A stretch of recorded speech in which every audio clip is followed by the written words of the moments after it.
വിവാദങ്ങളിൽ മുങ്ങിയിരിക്കുകയാണ് ഇപ്പോൾ എമ്പുരാൻ ഇപ്പോൾ റീസെൻസറിങ് കഴിഞ്ഞിരിക്കുകയാണ്.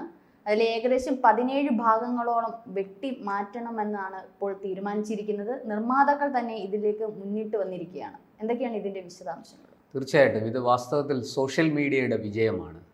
ഈ എമ്പുരാൻ എന്ന സിനിമ ഒരു പ്രത്യേക തരത്തിൽ രാജ്യം ഭരിക്കുന്ന സർക്കാരിനെയും പാർട്ടിയെയും അല്ലെങ്കിൽ ഒരു പ്രത്യേക വിഭാഗത്തെയും ഒക്കെ ലക്ഷ്യമിട്ടുകൊണ്ട് വളരെ വ്യാജമായ ആരോപണങ്ങൾ ഉന്നയിച്ചുകൊണ്ട് ആക്ഷേപിക്കുന്നു എന്നൊക്കെയുള്ള തരത്തിലുള്ള ഇടപെടലാണ് സോഷ്യൽ മീഡിയയുടെ ഭാഗത്തുനിന്നുണ്ടായത്. ഇപ്പോൾ എന്തായാലും ഈ എമ്പുരാൻ എന്ന സിനിമയുടെ 17 കണ്ടെത്തിയിരിക്കുന്ന 17 ഭാഗങ്ങൾ, അതിൽ 17 മാറ്റങ്ങൾ വരുത്തും എന്നാണ് അവർ പറഞ്ഞിരിക്കുന്നത്. അതിൽ ചില കാര്യങ്ങൾ മ്യൂട്ട് ചെയ്യും, അവിടെ ശബ്ദമില്ലാതെയാക്കും. അതുപോലെ തന്നെ ആ വില്ലൻ ബജ്റംഗി എന്ന് പറയുന്ന വില്ലൻ്റെ പേര് മാറ്റും.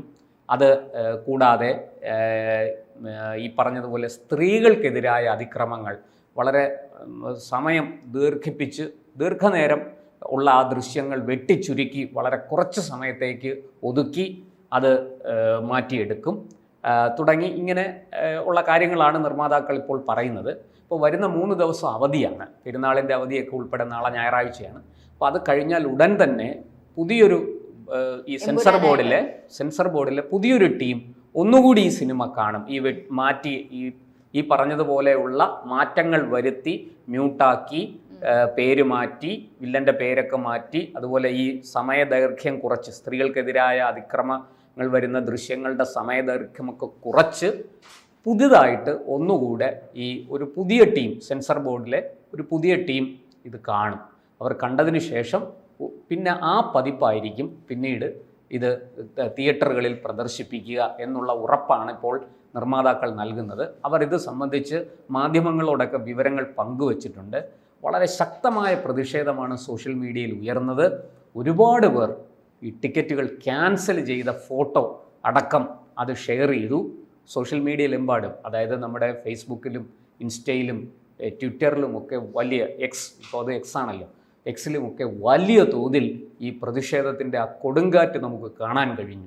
അതിൻ്റെ ഫലമായിട്ടാണ് നിർമ്മാതാക്കൾ ഒരു പുനർവിചിന്തനം നടത്തിയിരിക്കുന്നത്. അവരുടെ വീഴ്ചകൾ, അവരുടെ തെറ്റുകൾ സമ്മതിക്കുന്നതിന് തുല്യമാണിത്. എന്തായാലും അവർക്ക് ബുദ്ധി ഉണ്ടായിരിക്കുന്നു. കാരണം ഇത്രയും വലിയൊരു ബിഗ് ബജറ്റ് ചിത്രമാണ്, വളരെ സാങ്കേതിക മികവോടുകൂടി പുറത്തിറക്കിയ ചിത്രമാണ്. അതിന് വലിയ തോതിൽ പണം ചെലവഴിക്കേണ്ടി വന്നിട്ടുണ്ട്. അത് അവരെ സംബന്ധിച്ച് അത് നഷ്ടപ്പെട്ടാൽ മരിക്കുന്നതിന് തുല്യമാണ്, അല്ലെങ്കിൽ ആത്മഹത്യ ചെയ്യുന്നതിന് തുല്യമാണ് അതുകൊണ്ട് അവർ അതിലേക്ക് പോകുന്നില്ല. പകരം ഈ ജനങ്ങളുടെ ആവശ്യം, ഈ പറഞ്ഞതുപോലെ സോഷ്യൽ മീഡിയയിലൂടെ ഉയർന്നിരിക്കുന്ന ആവശ്യം, പ്രത്യേകിച്ചും സംഘപരിവാർ അനുഭാവികളുടെ ആവശ്യം ഒരു വിഭാഗത്തെ വേദനിപ്പിക്കുന്നതാണ്. അതിൽ നിന്ന് പിന്മാറണം എന്നുള്ള അവരുടെ ആവശ്യം നിർമ്മാതാക്കൾ മുഖവിലക്കെടുത്തിരിക്കുന്നു. തീർച്ചയായിട്ടും മോഹൻലാൽ അടക്കമുള്ളവർക്ക് ഇതിൽ പങ്കുണ്ടാകും. സംവിധായകനായ പൃഥ്വിരാജ് ഉൾപ്പെടെയുള്ളവർ അങ്ങനെ ഒരു ധാരണയിലേക്ക് വന്നിരിക്കുകയാണ്. നിർമ്മാതാക്കളുടെ ആവശ്യം തീർച്ചയായിട്ടും അദ്ദേഹത്തിന് പരിഗണിക്കാതിരിക്കാൻ സാധിക്കില്ല. അപ്പോൾ അവരുടെ ആ റിക്വസ്റ്റ് അല്ലെങ്കിൽ നിവേദനം അത് സ്വീകരിച്ചുകൊണ്ട് ഈ മാറ്റങ്ങൾ വരുത്താൻ സംവിധായകനും ഒക്കെ തയ്യാറായിരിക്കുന്നു. നല്ല കാര്യമാണ്. ഏതെങ്കിലും ഒരു പ്രത്യേക വിഭാഗത്തെ ഇങ്ങനെ അതിരൂക്ഷമായിട്ട് കുറ്റപ്പെടുത്തുകയും വിമർശിക്കാം നമുക്ക്, പക്ഷെ കുറ്റപ്പെടുത്തുകയും കരിവാരി തേക്കുകയും അവരെ ഈ ആധുനിക ഭാഷയിൽ പറഞ്ഞാൽ തേച്ചൊട്ടിക്കുക, അങ്ങനെ ഒരു രീതിയിലേക്ക് അത് പോകാതിരിക്കുന്നത് നല്ലതാണ്. എന്തായാലും ഇതിൻ്റെ നിർമ്മാതാക്കൾക്കും ഈ പറയുന്നത് പോലെ സംവിധായകനുമൊക്കെ വൈകി ഉദിച്ച വിവേകം എന്ന് വേണമെങ്കിൽ നമുക്ക് പറയാം. ഇതവർക്ക് ഈ മലയാളികളുടെ ഒരു വിജയം എന്ന് തന്നെ പറയാം. ഇതിൽ രാഷ്ട്രീയം മാറ്റി നിർത്തുമ്പോൾ, രാഷ്ട്രീയം അവർ നോക്കാത്ത മലയാളികൾ പോലും ഇതിൽ മുന്നിട്ടിറങ്ങിയ മലയാളികളുടെ ഒരു വിജയം തന്നെ. ഒരു പാർട്ടികളും പറഞ്ഞിട്ടില്ല ഇത് അല്ല, എല്ലാ രാഷ്ട്രീയ പാർട്ടികളും, ഈവൻ BJP പോലും ഇതിനെ അങ്ങനെ നഖശികാന്ത് എതിർത്തുകൊണ്ട് രംഗത്ത് വന്നില്ല. അവർ സിനിമയല്ലേ. മലയാളികൾക്ക് നല്ല ബുദ്ധിയുണ്ട്, അവർക്ക് ബോധമുണ്ട്, എന്താണ് രാഷ്ട്രീയമെന്നും എന്താണ് സംഭവിച്ചതെന്നും ഒക്കെയുള്ള കൃത്യമായ വിവരമുണ്ട്. മലയാളികളെ പറ്റിക്കാൻ ആർക്കും ആവില്ല എന്ന് വീണ്ടും തെളിയിച്ചിരിക്കുകയാണ്. അപ്പോൾ മലയാളികളുടെ ഒരു വിജയം തന്നെയല്ലേ? തീർച്ചയായിട്ടും. അത് മാത്രമല്ല, അതിൻ്റെ കൂട്ടത്തിൽ നമ്മൾ മലയാളികൾക്ക് സോഷ്യൽ മീഡിയയിലുള്ള അപ്പർ ഹാൻഡ്, മേൽക്കൈ ഇതിലൂടെ തെളിയുകയാണ്. സോഷ്യൽ മീഡിയ ഒരു നല്ല ടൂളാണ് പ്രതിഷേധത്തിനും പ്രക്ഷോഭത്തിനും. വരും കാലങ്ങളിൽ സമരങ്ങൾ നടക്കാൻ പോകുന്നത് ഒരുപക്ഷെ സോഷ്യൽ മീഡിയ പ്ലാറ്റ്ഫോമിലൂടെ ആയിരിക്കും. നമ്മൾ ഈ തെരുവുകളിൽ കാണുന്ന സമരം ഇനിയിപ്പോൾ അതിൻ്റെ രൂപവും ഭാവവും ഒക്കെ മാറി അത് സോഷ്യൽ മീഡിയയിലൂടെ ആയിരിക്കും. കാരണം ജനങ്ങൾക്ക് നമുക്കറിയാം, വളരെ പണ്ട് തന്നെ സ്വാതന്ത്ര്യ സമര കാലത്ത് തന്നെ ബഹിഷ്കരണം ഒരു വലിയ സമര മാർഗമായിരുന്നു, ഒരു വലിയ ആയുധമായിരുന്നു. മഹാത്മാഗാന്ധി ഏറ്റവും ഫലപ്രദമായി ഉപയോഗിച്ച, ബ്രിട്ടീഷുകാർക്കെതിരെ ഉപയോഗിച്ച ഏറ്റവും നല്ല ആയുധങ്ങളിൽ ഒന്നായിരുന്നു ബഹിഷ്കരണം. അദ്ദേഹം വിദേശ വസ്ത്രങ്ങൾ ബഹിഷ്കരിച്ചു. അതുപോലെ വിദ്യാർത്ഥികളോട് പഠിപ്പ് ഉപേക്ഷിച്ച് തെരുവിലേക്ക് ഇറങ്ങാൻ, സമരത്തിന് ഇറങ്ങാൻ ആഹ്വാനം ചെയ്തു. അങ്ങനെ വലിയ തോതിൽ ബഹിഷ്കരണം അന്ന് ബ്രിട്ടീഷുകാർക്കെതിരെ നമ്മൾ ഒരു ആയുധമായിട്ട് തന്നെ ഉപയോഗിച്ചു. ഇപ്പോൾ അത് വളരെ കൃത്യമായിട്ട് ഈ ആധുനിക കാലത്തും അത് വീണ്ടും വർക്കൗട്ട് ആകുകയാണ്. ഈ സോഷ്യൽ മീഡിയയിലൂടെയുള്ള ക്യാമ്പയിൻ വലിയ തോതിൽ ഈ സിനിമയുടെ നിർമ്മാതാക്കളെ ഭയപ്പെടുത്തി എന്നാണ് ഞാൻ മനസ്സിലാക്കുന്നത്. എനിക്ക് മറ്റൊരു സംശയം കൂടിയുണ്ട്. ഇപ്പൊ റീസെൻസറിങ് ചെയ്തപ്പോൾ പോലും 17 ഭാഗങ്ങൾ കട്ട് ചെയ്യേണ്ടതായിട്ട് വന്നു. അപ്പൊ സെൻസറിംഗ് ബോർഡ് ഇതുവരെ 17 ഭാഗങ്ങളിൽ മാറ്റങ്ങൾ വരുത്തി എന്നാണ് പറയുന്നത്. അതായത് മാറ്റങ്ങൾ വരുത്ത പലതും ചിലതൊക്കെ ചെയ്യേണ്ടതായിട്ടും ചിലതൊക്കെ കട്ട് ചെയ്യേണ്ടതായിട്ടും.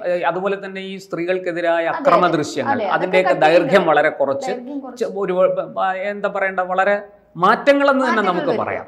അപ്പൊ ഇത് സെൻസറിങ് ചെയ്താണല്ലോ ഓരോ സിനിമകളും പുറത്തോട്ട് വരുന്നത്. അപ്പൊ ഇത് സെൻസറിംഗ് ബോർഡ് കണ്ടില്ലായിരുന്നു.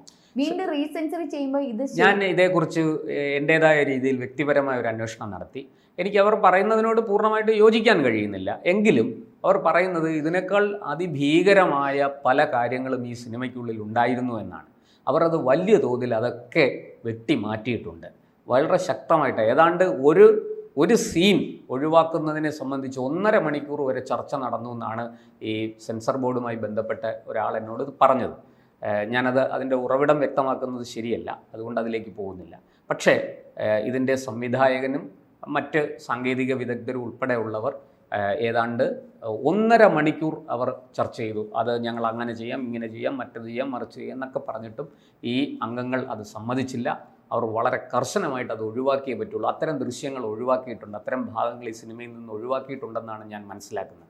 പക്ഷേ അപ്പോഴും അവരുടെ കയ്യിൽ നിന്നും വന്നുപോയ, അല്ലെങ്കിൽ അവർക്ക് പോലും ശരിയാക്കാൻ പറ്റാത്ത ചില പിഴവുകൾ ഇതിനകത്ത് കടന്നുകൂടി.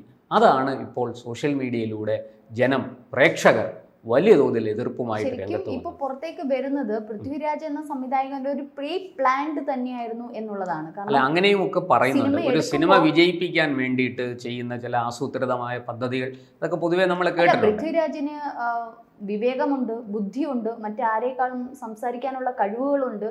ഇത് ലോക പരിചയമുള്ള വ്യക്തിയാണ്. അപ്പോൾ എന്തെടുക്കണം എന്തെടുക്കണ്ടെന്ന് നോർമൽ ഒരു വ്യക്തിക്ക് അറിയുന്നതിനേക്കാളും ഉപരി പൃഥ്വിരാജ് എന്ന ഒരു സംവിധായകൻ, ഒരു നടൻ അറിയാം. അപ്പോൾ അദ്ദേഹത്തിന് അറിയാം ഈ സിനിമ ഇത്തരത്തിൽ ഇറങ്ങുവാണെങ്കിൽ ഇങ്ങനെ സംഭവിക്കും എന്ന്, എതിർപ്പുകൾ ഇങ്ങനെ വരും എന്നുള്ളത് അറിഞ്ഞുകൊണ്ട് തന്നെയല്ലേ? തീർച്ചയായിട്ടും. അത് ഇതിനെക്കുറിച്ച് അറിയാത്ത ആളൊന്നും അല്ല ഈ പൃഥ്വിരാജ് എന്ന നടനും സംവിധായകനും. തീർച്ചയായിട്ടും അതൊക്കെ മനസ്സിലാക്കിക്കൊണ്ട് തന്നെ ആയിരിക്കും മുന്നോട്ട് പോയത്. എന്തായാലും ഇപ്പോൾ സോഷ്യൽ മീഡിയയുടെ ശക്തമായ ഇടപെടൽ ഒരു പുതിയ ഒരു വഴി വെട്ടി തുറന്നിരിക്കുകയാണ്. അതായത് ആർക്കും എന്തും എങ്ങനെയും കയറി കൊട്ടാം, മേയാം എന്നുള്ളത് വേണ്ട. പ്രത്യേകിച്ചും വളരെ വ്യക്തമായിട്ട് നമ്മൾ പറയുകയാണെങ്കിൽ ഹിന്ദുക്കളുടെ പുറത്ത് ഈ പറയുന്നത് പോലെ സംഘപരിവാർ ചാപ്പയൊക്കെ കുത്തി അതടിച്ച് ഹിന്ദുക്കളെ എങ്ങനെയും മോശക്കാരാക്കാം എന്നുള്ളത് അത്ര എളുപ്പമല്ല. ഇനി അത് നടക്കില്ല, അത്ര എളുപ്പത്തിൽ നടക്കില്ല എന്നുകൂടി ഒരു സൂചന ഇത് നൽകുന്നുണ്ട്. എന്തായാലും കേന്ദ്ര സർക്കാരിനെതിരെയും ഈ പറയുന്നത് പോലെ കേന്ദ്രത്തിലെ മന്ത്രിമാർക്കെതിരെയും ഒക്കെ നമുക്ക് വിമർശനങ്ങളാകാം. പക്ഷേ അവരെ കരിവാരി തേക്കുന്ന തരത്തിൽ സിനിമ എടുക്കരുത്, അല്ലെങ്കിൽ അത്തരത്തിലുള്ള സാഹിത്യ പ്രയോഗങ്ങൾ അരുത്. കാരണം എന്തായാലും നമ്മുടെ രാജ്യത്ത് അവരാരും ഓട് പൊളിച്ച് പാർലമെൻറ്റിലേക്ക് ഇറങ്ങിയവരല്ല, ജനങ്ങളുടെ വോട്ട് കൊണ്ട് വിജയിച്ചു വന്നവരാണ് എന്ന് മാത്രമല്ല തുടർച്ചയായിട്ട് ഇത്രയും നാളായിട്ട് ഭരിക്കുന്നു. ഇതൊക്കെ കണക്കിലെടുക്കണം. അതിനെല്ലാം ഉപരിയായിട്ട് സുപ്രീം കോടതിയുടെ വിധിയുണ്ട്. ഇത് മുഴുവനും വ്യാജമാണ്, കള്ളമാണ്, ഇവർ നിരപരാധികളാണ്, ഇവരൊരു തെറ്റും ചെയ്തിട്ടില്ല. തെറ്റ് ചെയ്തവരെ പോലീസ് അറസ്റ്റ് ചെയ്യുകയും അവർക്ക് ശിക്ഷ കൊടുക്കുകയും ചെയ്തു. അതിൽ പലരും ജയിലിലാണ്. ഇതൊക്കെ ഇത്രയേറെ സുപ്രീം കോടതി തലനാഴിഴ കീറി പരിശോധിച്ചൊരു കേസ് വേറെ ഉണ്ടാവില്ല. ഒരു പക്ഷേ സ്പെഷ്യൽ ഇൻവെസ്റ്റിഗേഷൻ ടീമിനെ നിയോഗിച്ചു, സുപ്രീം കോടതിയുടെ നേരിട്ടുള്ള നിരീക്ഷണത്തിൽ അന്വേഷണം നടന്നു. ഇതൊക്കെ സംഭവിച്ചതാണ്. എന്നിട്ടും ഗുജറാത്ത് കലാപം ഇങ്ങനെ ആവർത്തിച്ച് ചർച്ച ചെയ്യപ്പെടുന്നതിന് പുറകിൽ എന്തോ ഒരു അജണ്ടയുണ്ട്. അത് ബാഹ്യശക്തികൾ, പ്രത്യേകിച്ചും വിദേശ ശക്തികൾക്ക് അതിൽ പങ്കുണ്ട് എന്ന് സംശയിച്ചാൽ കുറ്റം പറയാനാകില്ല. അതൊക്കെ മനസ്സിലാക്കിക്കൊണ്ട് വേണം നമ്മൾ മുന്നോട്ട് പോകാൻ. അല്ലാതെ കിട്ടുന്നത് എടുത്തു വെച്ച് സിനിമയാക്കി, സാഹിത്യമാക്കി, പുസ്തകമാക്കി ഒക്കെ അത് നല്ല കാര്യമല്ല എന്ന് മാത്രം ഈ അവസരത്തിൽ പറഞ്ഞുകൊള്ളട്ടെ. ഒരിക്കൽ കൂടി സോഷ്യൽ മീഡിയയ്ക്കാണ് കയ്യടി കൊടുക്കേണ്ടത് എന്ന് മാത്രം പറഞ്ഞുകൊണ്ട് ഞാനിത് അവസാനിപ്പിക്കും.